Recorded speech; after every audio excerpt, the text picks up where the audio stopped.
ഒമാനിലെ Indian school board തെരഞ്ഞെടുപ്പ് വിജയാരവത്തിനിടെ മതപരമായ മുദ്രാവാക്യം വിളിച്ച സംഭവത്തിൽ നടപടിയെടുക്കണമെന്നാവശ്യപ്പെട്ട് ഇലക്ഷൻ കമ്മീഷന് വിദ്യാർത്ഥിയുടെ രക്ഷിതാവ് പരാതി നൽകി.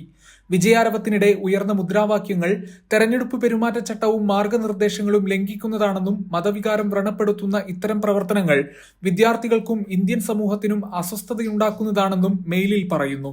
അതേസമയം മെയിൽ കിട്ടിയതുമായി ബന്ധപ്പെട്ട് പ്രതികരിക്കാൻ ഇലക്ഷൻ കമ്മീഷൻ തയ്യാറായിട്ടില്ല. മെയിൽ ലഭിച്ചിട്ടുണ്ടോ എന്ന് അറിയില്ല എന്നാണ് കമ്മീഷൻ അംഗം ഗൾഫ് മാധ്യമത്തോട് പറഞ്ഞത്. ഒമാനിലെ ഇന്ത്യൻ സ്കൂൾ ഭരണസമിതിയിലേക്ക് ജനുവരി 18-നായിരുന്നു തെരഞ്ഞെടുപ്പ് നടന്നിരുന്നത്. അന്നുതന്നെ ഫലപ്രഖ്യാപനവും ഉണ്ടായിരുന്നു. വിജയിച്ചവർ തങ്ങളുടെ സ്ഥാനാർത്ഥികളെ തോളിലേറ്റിയുള്ള ആഘോഷം മസ്കത്ത് ഇന്ത്യൻ സ്കൂൾ കോമ്പൗണ്ടിന് പുറത്ത് നടത്തിയിരുന്നു. ഇതിൽ ഒരു വിഭാഗത്തിന്റെ ആഹ്ലാദ പ്രകടനത്തിലാണ് ജയ് ശ്രീറാം മുദ്രാവാക്യം വിളിയുയർന്നിട്ടുള്ളത്. ഇതിന്റെ വീഡിയോ സമൂഹ മാധ്യമങ്ങളിൽ സ്വദേശികളടക്കമുള്ളവർ പങ്കുവെക്കുകയും ചെയ്തിരുന്നു. മതപരമായ ചിഹ്നങ്ങളും മറ്റും ഉപയോഗിച്ച് പ്രചാരണം നടത്തരുതെന്ന് ഇലക്ഷന് മുമ്പായി നടത്തിയ വാർത്താ സമ്മേളനത്തിൽ കമ്മീഷൻ വ്യക്തമാക്കിയിരുന്നു. തെരഞ്ഞെടുപ്പ് നടപടിക്രമങ്ങൾ ഇനിയും പൂർത്തിയാക്കാനുണ്ടെന്നാണ് അറിയാൻ കഴിയുന്നത്.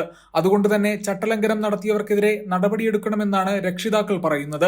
അതേസമയം വിജയാഘോഷത്തിനിടെ അത്തരത്തിലൊരു മുദ്രാവാക്യം ഉയർന്നതായി ശ്രദ്ധയിൽപ്പെട്ടിട്ടില്ലെന്നും എന്താണ് നടന്നതെന്ന് തനിക്ക് അറിയില്ലെന്നും ആരോപണ വിധേയനായ സ്ഥാനാർത്ഥികളിൽ ഒരാൾ ഗൾഫ് മാധ്യമത്തോട് പറഞ്ഞു.